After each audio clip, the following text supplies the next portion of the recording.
Here is a quick guide to how to take trains in Japan. If you land in Osaka Kansai Airport, you will be able to buy only Ikuka card. But if you're in Tokyo, you can buy Suica card.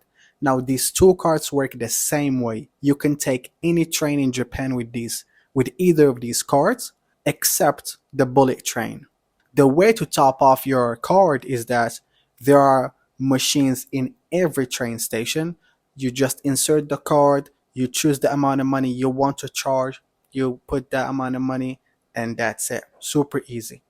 Now, to navigate the train stations, if you are in a small train station, it should be super easy. If you are in a huge one, I recommend to ask around. Just walk up to any staff and ask them. First say "sumimasen," which means excuse me, and then show them the name of the location you want to go to or the station, because your pronunciation probably is very different than how it is pronounced in Japanese. Therefore, you may make it difficult for the staff to help you. So just show them and say, I want to go here, and they will be super helpful.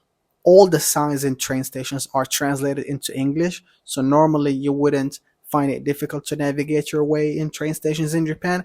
But some of the main huge stations in Osaka and Tokyo, especially in Tokyo, could be really difficult because even for locals sometimes they kind of get lost. For the bullet train ticket, you can either do it yourself. There are machines where you can buy it yourself, or there are counters where you can go at some train stations.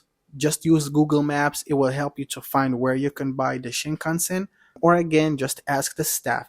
I asked the staff tons of times, and I highly recommend to do that because it made my traveling super smooth. I didn't have to lose much time, and they are more than glad and happy to help you. Thank you so much for watching. That's it. I wish you a great trip in Japan. Follow me for more videos on traveling.